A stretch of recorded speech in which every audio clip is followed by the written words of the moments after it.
Oi, essa é a nossa segunda aula assíncrona da disciplina de Inteligência Artificial aplicada aos processos químicos desse segundo período do ano letivo de 2020. Tudo bem? Nessa aula de hoje, eu tratarei a respeito de redes neurais artificiais. Tanto do que diz respeito à questão da sua configuração, dos seus elementos básicos, constituintes,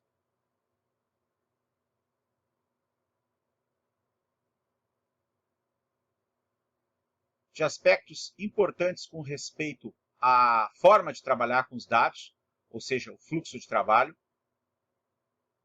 Existe um fluxo de trabalho associado a como lidar com as redes neurais artificiais e os dados que serão usados para as mesmas. E falarei sobre uma aplicação associada a bioreator e um exemplo prático de classificação em Scilab. Então, essa aula é uma aula bastante densa do ponto de vista de conceitos novos para ensino de graduação. Eu espero que vocês aproveitem. Redes neurais artificiais, né, são compostas de rotinas computacionais, então nós estamos falando de recursos computacionais baseados em software, capazes de, a partir de um conjunto de variáveis de entrada, ou seja, de dados de entrada, produzir um grupo de dados de saída, de variáveis de saída. Alguma pessoa poderia dizer, uma função multivariável também faz isso. É, realmente. As RNAs são famosas por serem aproximadores universais de funções. Tá? Só que a rede neural artificial ela é treinada de forma supervisionada. Existem outras formas de treinamento. Existe o treinamento não supervisionado, mas aqui eu vou me dedicar fundamentalmente ao treinamento supervisionado. Tá? Qual o intuito desse treinamento?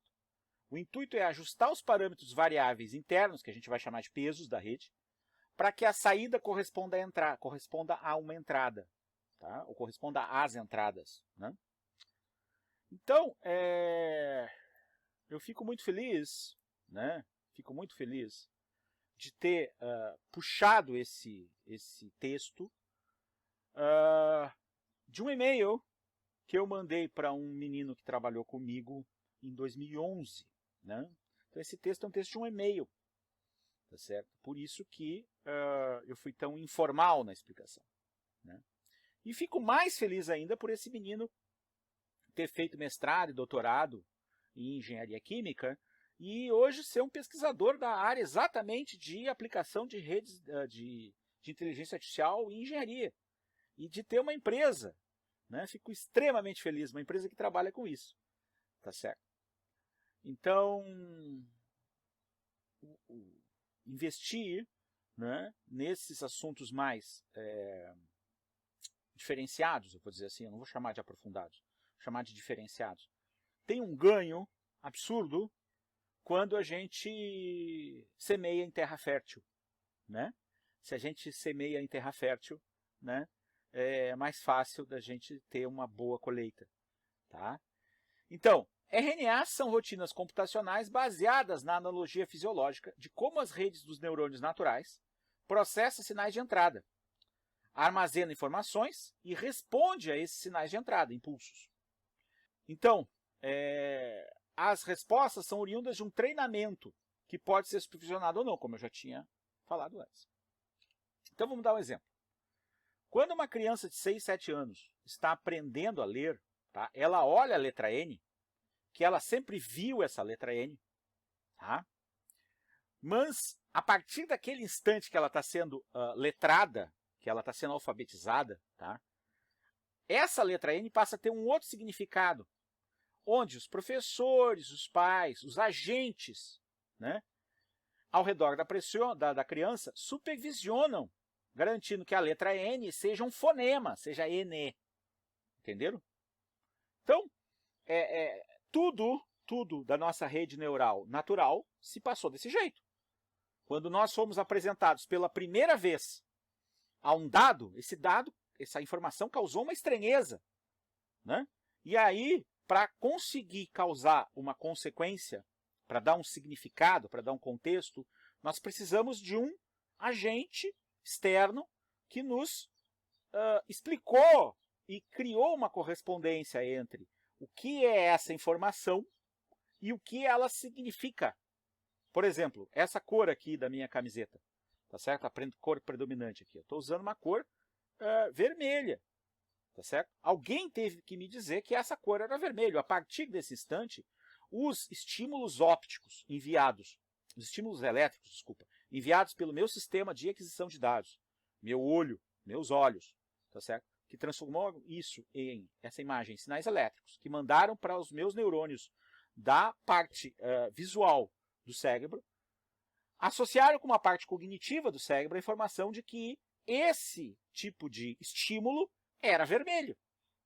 Tá certo? É isso que a gente vai usar em modelagem. Tá? Então, existe um fluxo de trabalho quando eu trato os dados para a modelagem black box. Então, a primeira coisa que eu tenho que pensar é que existe um dataset. Existe um conjunto de dados. O que esse dataset tem? Esse dataset vai ter algumas informações de entrada, ou seja, a partir do qual eu quero fazer alguma inferência, e informações de saída. Então, esse dataset aqui, onde existe uma correspondência entre as informações de entrada, no plural, muitas informações de entrada, e informações de saída, que são no plural, tá certo? Eu vou dividir mais ou menos 70% e 30%. Eu vou dividir. E essa divisão é importante que ela seja aleatória. Eu não posso escolher na sequência. Então, é uma divisão aleatória do dataset. Divisão aleatória do dataset. Por quê? Porque eu vou pegar e vou usar esse 70% aqui, eu vou fazer o treinamento supervisionado.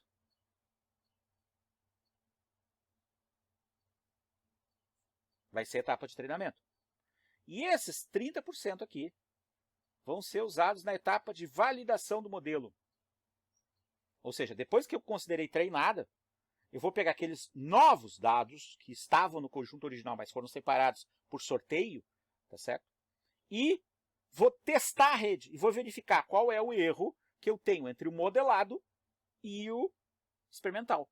Então, esse conjunto de dados aqui, em geral, eles são conjuntos de dados experimentais. Então, por exemplo, se a gente for para a internet, tá? A gente vai encontrar os dados de caracteres MNIST. Caracteres MNIST, tá certo? O que são os caracteres MNIST? É um conjunto de dados de caracteres de escrita, igual eu estou fazendo na tela aqui, para reconhecimento óptico de escrita. Então, existe um dado disponível na rede do MNIST que permite a gente baixar esses dados e treinar as nossas ferramentas de reconhecimento óptico de caracteres, OCR, reconhecimento óptico de caracteres, que é uma coisa hoje, OCR, Optical Character Recognition, tá certo? Reconhecimento óptico de caracteres, que são ferramentas que são triviais hoje em dia, elas estão transparentes ao nosso cotidiano, tá certo? Por exemplo, o uso dessa ferramenta aqui da mesa digitalizadora permitiria usar um OCR que está embutido no Windows 365. Desculpa, no Office 365, óbvio. No Office 365. Por quê? Porque eu posso escrever e o Word tem uma ferramenta de OCR que pode reconhecer os caracteres. Né? Então eu tenho um tratamento, eu tenho um fluxo de dados, de tratamento de dados que eu tenho que seguir. Tá certo? Eu não posso usar todo o conjunto de dados. Tá? Eu preciso separar os dados, parte eu uso no treinamento e parte eu uso para validação. Né? Bom, como que funciona uma rede neural artificial? Então, a primeira coisa a gente tem que pensar que do mesmo jeito que num cérebro humano, a base de tudo é o neurônio. O neurônio. Só que esse aqui é o neurônio artificial. Bom, essa abordagem aqui, ela é uma abordagem que tem quase 70 anos. 70 anos. Tá certo? Então, ela vem do trabalho de Macaulay Pitt, em que eles tentaram modelar o funcionamento do nervo óptico de um sapo. Tá certo? Então, eles arrancaram o nervo óptico de um sapo, ou de um conjunto de sapos, e avaliaram os sinais elétricos desse nervo óptico a partir das soluções salinas, das concentrações salinas que eles colocavam em contato com o nervo óptico. E aí eles modelaram matematicamente. Então, o que acontece? A gente tem um conjunto de informações, tá certo? Então, essas aqui são informações de entrada. Informações de entrada. Que vão ser valoradas por pesos, né? Matematicamente é uma operação de multiplicação. Matematicamente é uma operação de multiplicação, é vezes, tá certo? E vão ser somadas para servir como entrada de uma função. Essa função, aqui, essa bolinha, é a representação do neurônio em si, tá? Então, quando eu estou falando de um único neurônio, tá certo? Estou falando de um único neurônio. Esse neurônio, ele é caracterizado matematicamente por uma função. Essa função, f de xj, tá? Ela pode ser uma função sigmoidal, pode ser uma tangente hiperbólica, tá certo? O atributo, o argumento da função xj vai ser o somatório dos pesos ij vezes AI, vezes as entradas, cada peso, né, em todas as combinações, menos o limiar, o threshold, o limiar, tá certo? O que é o limiar?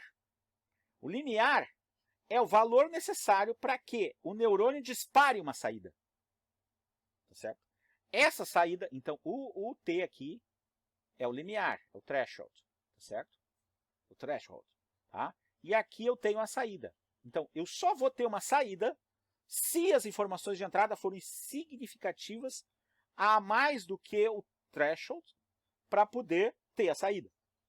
Isso aqui é o que a gente chama de perceptron. Originalmente ficou chamado como perceptron. Tá? É a modelagem matemática de um neurônio artificial. Bom, redes neurais naturais são formadas por sinapses, ligações de bilhões de neurônios. Bilhões de neurônios. Então, nós vamos pegar isso aqui e vamos unir vários desses. Então, o que nós vamos ter? Antes eu queria falar sobre a função sigmoidal. Tinha esquecido da função sigmoidal. Então, como é que é a função sigmoidal? A função sigmoidal é essa aqui, ó. Essa aqui é a função sigmoidal. Tá? Então, f de x é igual a 1 sobre 1 mais n menos x. Por que é importante? É importante porque se eu tiver uma saída com um valor de entrada muito grande, ela satura. Ela pode saturar tanto com uma saída positiva, quanto ela satura com uma saída negativa se o sinal for inverso. Certo? Então, nós temos sinais que podem ser positivos ou negativos, números reais, positivos ou negativos, que vão saturar essa nossa saída da função sigmoidal. Uma outra coisa, é importante quando a gente fala no fluxo de dados, que esses dados, as informações de entrada, as informações de saída aqui no dataset, eles sejam, que eles vieram de experimentos, que eles sejam normalizados. Normalizados. Ou seja, o universo de discurso deles seja entre 0 e 1, ou entre menos 1 e mais 1. Tá certo? É importante isso. Tá? Depois a gente transforma de volta para a escala real usando o fator de normalização. Eu pego o menor dado, o maior dado, vejo o delta, divido os valores todos por essa diferença, vou reescalonar entre 0 e 1. É isso que eu faço. Tá? Bom, o que acontece? Você já deve estar pensando aqui, tem uma derivada. Ó. Tem uma derivada. Então, em algum instante, eu vou precisar da função derivada. Mas eu não vou falar nisso agora. Tá? Bom, As redes, como eu tinha dito, então, aqui a gente está numa estrutura bottom-up, tá? Então, aqui nós temos, aqui embaixo, nós temos essas entradas, múltiplas entradas, e aí nós temos os pesos das conexões de entrada, que são desconhecidos, então eu conheço as entradas, e eu conheço as saídas que correspondem àquelas entradas, mas eu não sei os parâmetros internos da rede. Então, os parâmetros internos das redes, parâmetros interno da rede neural artificial, tá? Ele é desconhecido. Quais parâmetros são? São os pesos W e J. Tá? Eu não sei esses pesos. Eu não sei. O somatório disso aqui vai ser aplicado na função, vai produzir o B, que é a saída, e o B vai para a próxima camada. Então, eu tenho redes que têm várias camadas. A isso, nós damos o nome, essa organização, de topologia de rede. Topologia de rede neural artificial. Topologia de rede neural artificial. O número de camadas, número de neurônios de entrada, número de neurônios de saída, e número de camadas, e número de neurônios nas camadas internas. Certo? Então, eu posso ter a camada de entrada, então aqui estão os dados de entrada. Aqui estão os dados de saída, então as informações de saída. Aqui estão os dados de saída.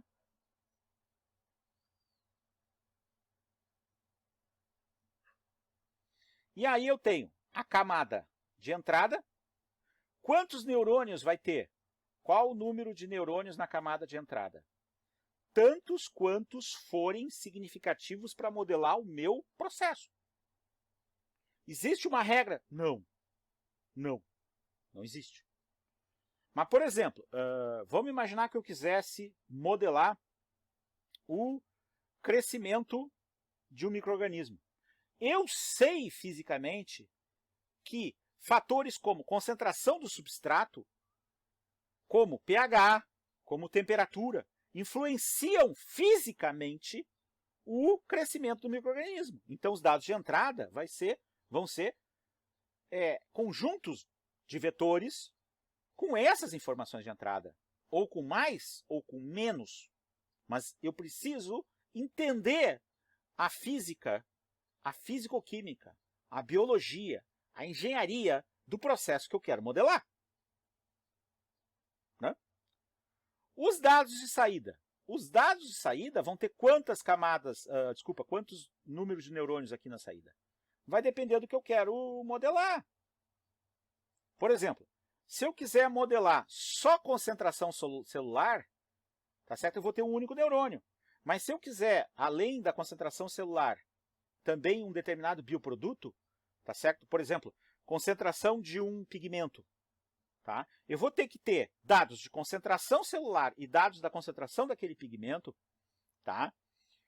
Correspondentes aos dados de entrada. Ah, professor, lembra uma correlação? Lembra uma correlação. Só que vai ser uma correlação que não vai ser linear, óbvio, e vai ser uma correlação multivariável, não linear.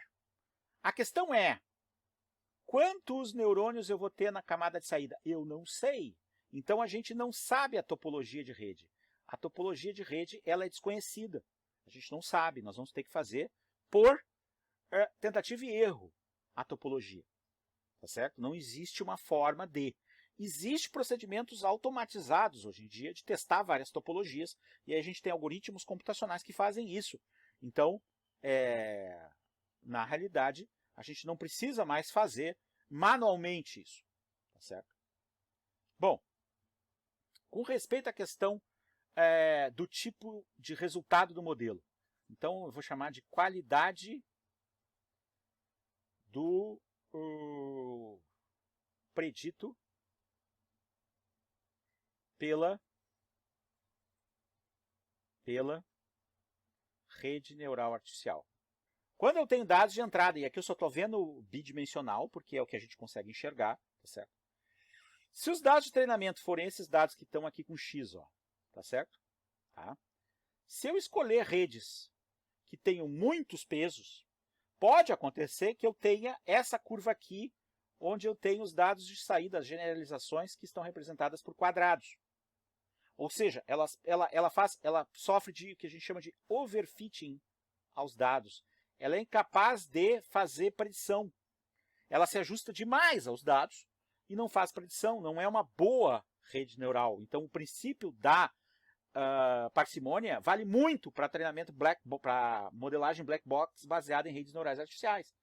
Então, por exemplo, a saída do modelo das bolinhas é um modelo bem melhor, tá certo, do que esse outro modelo. Então, aqui eu teria uma saída de rede neural artificial bem treinada, tá certo, com uma boa generalização, e aqui eu teria uma rede neural mal treinada, ou overtrained, tá certo? Porque ela seria incapaz de fazer generalizações, ela não é capaz de realmente aprender, tá certo? Ela simplesmente, se eu tiver uma rede que apresente overtraining, ela simplesmente super correlacionou os dados, porque ela foi super treinada, tá certo?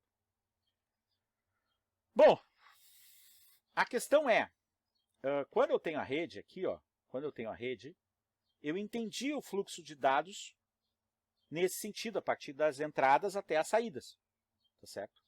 Eu entendi o fluxo de dados das entradas até as saídas. Mas eu não entendi como que funciona para realmente, matematicamente, eu conseguir treinar, ou seja, determinar os pesos. Então, um algoritmo que a gente tem que ter uma noção importante de como ele funciona, e aí o que vai acontecer é que nós vamos ter a possibilidade de usar uma ferramenta automatizada, nós não vamos precisar meter a mão na massa na matemática, tá certo? Mas é importante fundamental que a gente entenda essa matemática, tá? É o algoritmo de treinamento chamado Backpropagation of Error, ou seja, a retropropagação do erro. Backpropagation é retropropagação, tá certo? Retropropagação. Então, o que acontece? Primeiro, eu tenho dois passes de cálculo. O primeiro passo é feito na direção forward, adiante, tá certo? Adiante, tá? Então, o que nós vamos fazer? Nós vamos pegar os dados de entrada, vamos multiplicá-los por um peso que foi um peso aleatório, que é para poder fazer a inicialização. Vamos calcular Z, vamos entrar na função do neurônio, vamos determinar a saída e vamos comparar essa saída com a saída desejada. Então, é uma subtração, é um cálculo de desvio. Só que essa função desvio, ela é um somatório de o y experimental menos o y calculado elevado ao quadrado. Então, é um desvio quadrático, que vai gerar um erro, é um erro. Esse valor, a gente vai usar uma fórmula de derivada desse desvio, tá certo? E nós vamos, baseado no que a gente chama de método do gradiente descendente, calcular uma variação do erro. Essa variação do erro vai ser calculada como essa fórmula aqui, tá certo? Isso vai nos gerar uma variação da função saída de cada neurônio, que vai permitir, usando a regra da cadeia das derivadas, determinar uma variação do peso, um ΔW. Esse ΔW nós vamos aplicar no cálculo do W e vamos refazer todo o cálculo de rede. A essa repetição a gente chama de épocas de treinamento. Então, a repetição se chama de épocas de treinamento. É isso, é assim que funciona. Preciso botar a mão na massa para resolver isso? Não, não precisa. Porque a gente tem ferramentas maravilhosas de software hoje em dia. Qualquer pessoa pode fazer isso. Qualquer pessoa. E não precisa saber programar necessariamente, só precisa saber como é que é a organização dos dados para aquela linguagem, tá certo? Tanto faz se vai ser Python, se vai ser Java, se vai ser pacotes como o Orange, que é uma ferramenta que existe para treinamento, para tratamento de dados e eu tenho o Orange, tá? Não confundam com Origin. O Origin é uma ferramenta de gráficos. O Orange, que é laranja em inglês, Orange, tá? Ele é um pacote friendly, user friendly, tá? Ele é amigável para o usuário, que é baseado em Python. Então ele é só um framework, é só uma interface gráfica de usuário, que permite eu usar modelagem para inteligência artificial usando Python nas camadas internas. Posso usar R? Posso usar R. R é muito usado para modelagem black box usando inteligência artificial. Porque é natural usar R, porque R se usa para estatística. Então, né, une o útil ao agradável. A pessoa já sabe usar R, porque ela usa estatística com R, e ela aprende a usar inteligência artificial com R, porque o R manipula dados estatisticamente. Tá certo? É uma ferramenta de tratamento de dados, né, estatística. Né, muito boa, por sinal. Tá? Então, eu vou mostrar agora para vocês um exemplo de aplicação. Então, eu fui na internet buscar, achei um exemplo aqui de novembro de 2019. Então, o que a gente tem? Modern Day Monitoring and Control Challenges Outlining on an Industrial Scale Benchmark Fermentation Process. Ou seja, são desafios dos dias atuais de monitoramento e controle de um processo em escala industrial de fermentação. Certo? Tá aqui o DOI, ó. Quem tiver interesse, tá certo? Vocês sabem como conseguir o arquivo, tá? Tá aqui o DOI. É só pegar esse DOI aqui e fazer o que vocês estão acostumados para conseguir os artigos. Então, esse artigo é um artigo muito interessante. Vocês já vão ver por quê. Bom, do que ele trata? Ele trata de um reator. É um reator de produção de penicilina, tá certo? Eu vou deixar aqui por enquanto, tá? Então, a priori, o objetivo era construir um simulador industrial, tá certo? Vocês têm acesso a esse simulador em MATLAB acessando esse endereço aqui, ó, www.industrialpenicillinsimulation.com, tá certo? E aí lá o que vocês vão encontrar? Vocês vão encontrar o programa simulador em MATLAB, vocês vão encontrar o simulador, bem como vocês vão encontrar 2,5 gigabytes de um dataset associado exatamente a esse sistema. Então, observem, quais são as medidas que são feitas para acompanhar esse processo fermentativo de produção de penicilina. Concentração de penicilina, medida, offline, ácido fenilacético, concentração de nitrogênio e viscosidade do meio. Esses dados foram feitos em simulação e na prática. O modelo foi validado, tá certo? Então tem um modelo matemático por trás, esse modelo matemático foi validado. Para que haja validação, teve que existir uma comparação, tá certo? Esse dataset, vocês têm à disposição nesse endereço, é só baixar o dataset. Então vocês vão ter lá várias situações, com malha aberta, com controle manual, com controle automático avançado e assim por diante. Quais foram as medidas online feitas experimentalmente? Tá certo? Temperatura, pH, oxigênio dissolvido, peso, potência de agitação, a produção de gás, CO2, e a saída do oxigênio em excesso. Tá certo? O trabalho foi mais sofisticado. Recentemente eles colocaram também resultados de espectroscopia Raman para acompanhar os bioprodutos, a concentração dos bioprodutos no meio. Bom, quais são as variáveis que foram controladas, né, manualmente? Vazão de substrato, água para injeção, né, taxa do ácido fenilacético, taxa de aeração, taxa de agitação, taxa de descarga para retirada de produto, água da injeção, nitrogênio. E automatizada foi o pH, através de uma relação ácido-base, e a temperatura, através da vazão da água de resfriamento da camisa do reator. Tá certo? Então, o que acontece? De posse desses datasets, desse dataset específico, a gente pode pegar uma rede neural nossa e treinar com esses dados. Foi o que eles fizeram no trabalho. Então, se vocês tiverem interesse, vocês acessem esse artigo aqui, e aí vocês vão ler. E agora, como vocês sabem como é que é uma rede neural, vocês têm mais chance de entender o trabalho. Bom, só que aqui a gente tem usado o Scilab, né? Então, é minha obrigação falar a respeito do uso do Scilab para redes neurais. Então, a gente tem que instalar um Atom. O Atom, ele é, na realidade, um toolbox. Tá? Um toolbox, uma caixa de ferramentas, tá? Que eu baixo da internet. E vocês vão procurar por Neural Net no Scilab lá. Eu vou ensinar depois para eu dar o exemplo.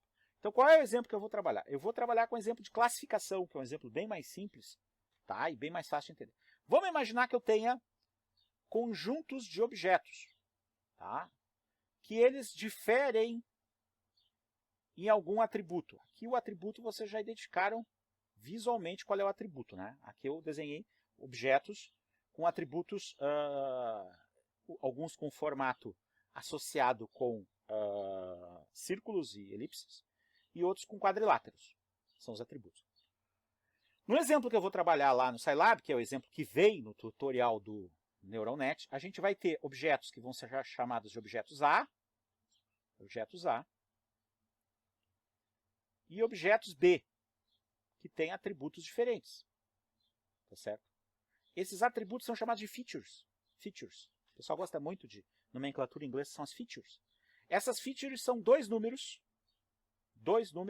tá certo? Um número real, outro número real, tá? Que caracterizam esses objetos. São dois números. Tá certo? E nós vamos ter um conjunto de dados que vai dizer, olha, os dados tais são A e os dados tais são B. A rede vai ser treinada para saber classificar, a partir de uma nova entrada, se aquele dado seria A ou B. Entenderam? Por isso que é um problema de classificação. Isso é muito importante hoje em dia, extremamente importante. Existem ferramentas para tratar imagens de exames médicos, exames visuais, exames de tratamento de imagem, tá? Exames de imagem, como imagem de raio-x, para identificar doenças, que usam esse tipo de algoritmo de classificação, para identificar se nódulos são nódulos malignos, ou se são nódulos benignos, ou se são nódulos, simplesmente. Tá certo? Então, essa ferramenta é uma ferramenta muito interessante de ser desenvolvida e é fácil de ser entendida. Se eu entendo essa, eu entendo também como que eu uso Black Box Modeling para engenharia, em geral. Tá certo? Bom, então como é que fica o código em Scilab? Tá?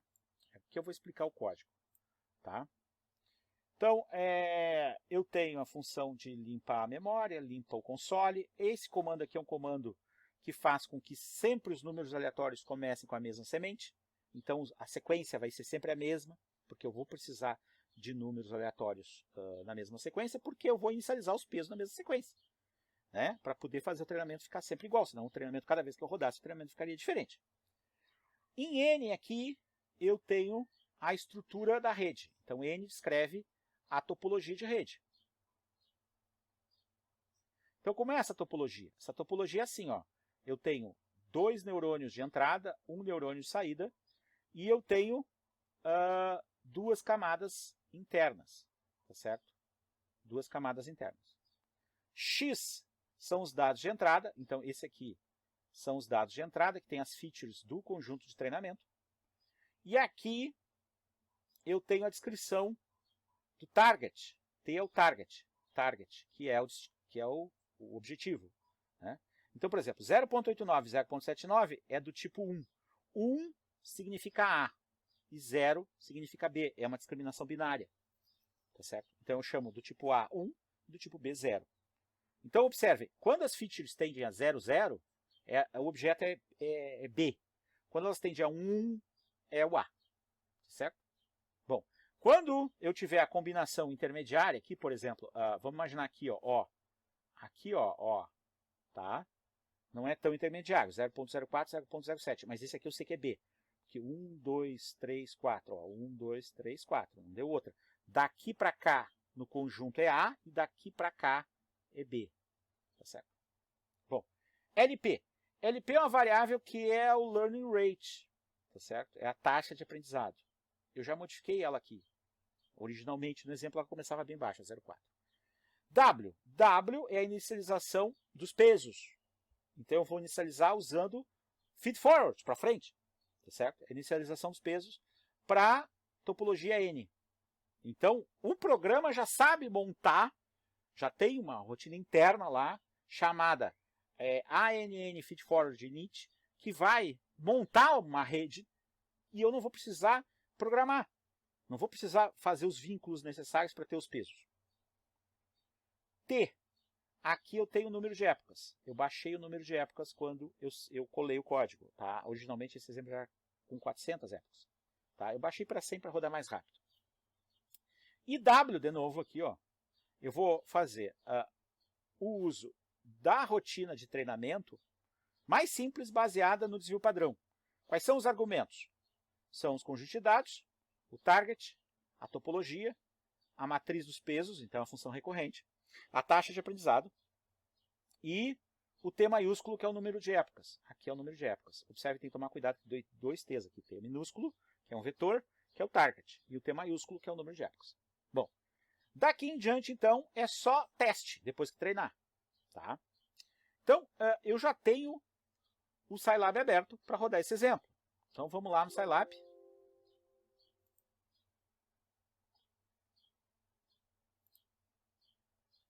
Então, quando eu abro o meu Scilab, a primeira coisa que eu tenho que fazer é instalar o Atom de Neural Net. Então, eu vou lá em Aplicativos, Atoms, gerenciador de módulos Atoms, tá? São os Atoms.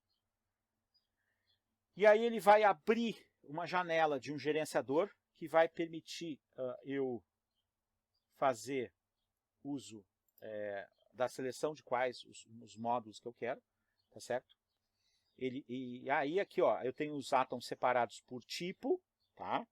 Eu posso pedir todos os módulos, todos, cliquei 2 vezes. Então observe que está em verde, já está instalado. Então eu tenho um Atom ANN Toolbox, tá certo? ANN Toolbox é o nome, tá certo? Quando o Scilab roda, ele carrega esse Atom que tem as rotinas que eu expliquei para vocês. Estão aqui as rotinas, algumas das rotinas, tá certo? Bom, eu estou com um exemplo aqui aberto, ó. É o mesmo código que eu mostrei para vocês, tá? E aí eu vou executar o código. Simplesmente eu vou executar o código, executei o código, e aí eu vou verificar que o Scilab está lá, pensando, processando, tá? O treinamento. Tá? O Scilab é uma linguagem interpretada. Então, se ele é uma linguagem interpretada, ele é lento comparado com outras linguagens. Observe, já rodou. Já rodou. Tá? Como o meu programa não tem saída, né, de dados, mas eu posso testar. Então, eu vou fazer o teste. Tá? Aqui, ó, eu vou copiar o vetor exemplo. Copiei o vetor exemplo. Tá certo? Eu tinha que ter transposto ele. Vou transpus. Tá? E aí vou fazer a chamada ao uso dele. Aqui, ó. Esse aqui é o uso. Então, a gente tem, no nosso workflow de trabalho, a gente apareceu um terceiro momento. O momento em que eu vou testar para validar. Então, ó, só que em vez de testar com o X, que eram os dados de treinamento, eu vou testar com exemplo. O meu exemplo, 0.85 e 0.78, ele tem que dar um objeto da classe B, tá certo? Ou seja, a saída tem que dar 0. Desculpa, tinha que dar 1, tá certo? Então eu tenho a resposta 1. Tá? Vamos trocar o exemplo agora aqui. Tá? Quando eu falei lá, eu falei ao contrário na aula. Tá? Vamos trocar o exemplo, vamos botar um valor estendendo a 0. Aqui, ó, tendendo a 0, tá? E vou rodar o exemplo de novo, tá? A saída deu próxima de 0. Ah, professor, mas em vez de dar 1 deu 0,96, em vez de dar 0 deu 0,02. Por que eu treinei pouco? Eu treinei com 100 épocas. Se eu treinar com mais épocas, vai demorar mais. Quanto mais épocas eu treinar, então observe, eu vou vir aqui e vou aumentar o número de épocas. Vou aumentar para 1000 épocas, né? Vou treinar com 1000 épocas. E aí, nesse inteirinho, ele vai ficar rodando, o Scilab vai demorar mais tempo, bem mais tempo, agora vai demorar 10 vezes mais do que rodou, que levou para rodar antes, e ele está treinando. Então, o que ele está fazendo? Ele está usando o algoritmo do backpropagation baseado num gradiente, tá? E com alguma evolução baseada no desvio, que eu não entendi, porque eu não procurei qual era a forma desse algoritmo no Scilab, e ele está comparando os dados do meu vetor lá, que tem as features de A e B, com o que deveria dar, com o que a rede dá para o target. Quando ele acabar o treinamento, depois de 1000 épocas, ele vai ficar por 1000 épocas rodando, tá certo? O que vai acontecer? Eu vou poder testar de novo. Tá? Então, observe que demore bastante. Tá? Scilab não é uma linguagem boa para usar treinamento de redes neurais, porque ele é interpretado. Qual seria a forma da gente poder resolver esse problema? Bom, existe um módulo chamado Scilab2C, onde a gente pega um código do Scilab e transforma para C, compila para C, linguagem C bem mais rápido. Tá? Uma outra possibilidade seria usar o R, ou usar o MATLAB, ou usar o Python. Né? Usar o Python. Também é uma possibilidade. Tá? Rodou. Tá? Foi um tempo significativo. Bom, deixa eu ver se eu ainda tenho aqui. Ó. Então vamos lá. Exemplo igual a 0.85. Vou rodar com o exemplo. Ó, já deu 0,99, já atendeu para 1. Vamos rodar para o exemplo do 0 agora. Aqui, ó, exemplo 0. E vamos rodar, deu 0.007, ou seja, atendeu para 0. Então, quanto mais épocas, a tendência é sempre melhorar. Tá certo? É claro, tem que tomar cuidado com o overfitting. E esse aqui é só um exemplo didático, um exemplo que foi disponibilizado pelos desenvolvedores desse Atom, tá certo? Para Scilab. Tá? Então, por exemplo, como é que eu poderia usar isso? Bom, eu poderia ter o vetor X dados de cultivo. E o target poderia ser, por exemplo, as concentrações celulares. Tá certo? E aí eu poderia ter uma rede neural que modelasse a cinética de crescimento. Então, se vocês forem ler a minha tese de doutorado, vocês vão ver que eu fiz isso. Só que eu fiz isso, em vez de usar com rede neural pura, eu fiz usando uma rede neurofuzzy.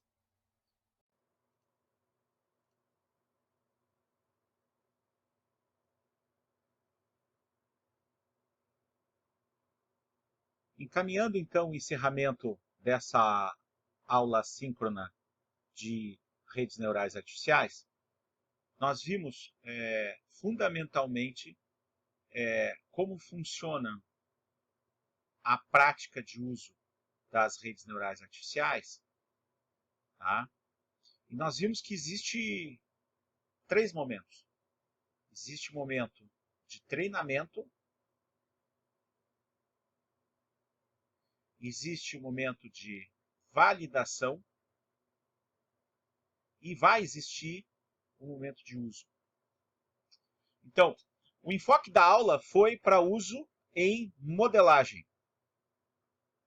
Todas as aplicações que necessitarem de um modelo, né, podem ser beneficiadas pelo uso de redes neurais artificiais em engenharia química. Então, observe, a gente vai usar a modelagem em simulação de processos, a gente vai na otimização de processos, no projeto de processos, no controle, projeto de sistema de controle e assim por diante. Qual é o grande mérito do uso das redes neurais artificiais? O grande mérito é nos dar uma ferramenta muito poderosa em termos de capacidade de extrapolar, fazer predições a respeito de datasets, para datasets bem complexos. O especialista humano ele é essencial para não incorrer o erro de usar dados que não fazem influência, não tem influência sobre o fenômeno que se quer modelar ou que se quer usar uma rede neural. Então, não existe, na realidade, como o usuário de uma ferramenta de inteligência artificial como as redes neurais não se imbuir, não aprender a respeito daquele processo sobre o qual ele está interessado, ele ou ela está interessado a aplicar ferramentas de redes neurais. Uma outra coisa que a gente tem que ter em mente, tá, é que a rede neural artificial ela funciona como uma caixa preta. Ou seja, nós vamos conseguir relações de dados de entrada e de saída.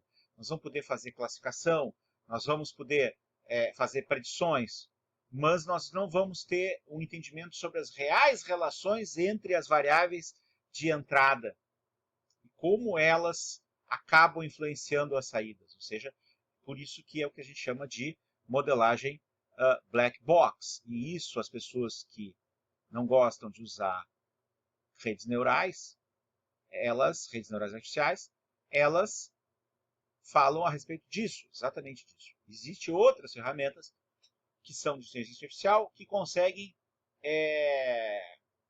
elucidar regras. Elas, a partir de dados, elas abstraem regras, ou seja, elas voltam para um nível mais simbólico de representação do conhecimento.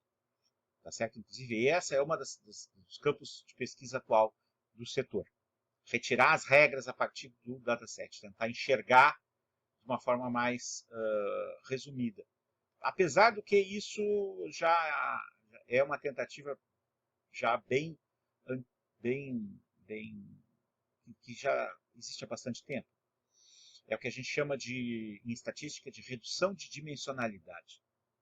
Redução de dimensionalidade, ou seja, quando a gente tem datasets que tem muitas dimensões, ou seja, tem muitos tipos de dados de entrada, e se reduz a dimensionalidade, se reduz esse número de tipos de dados.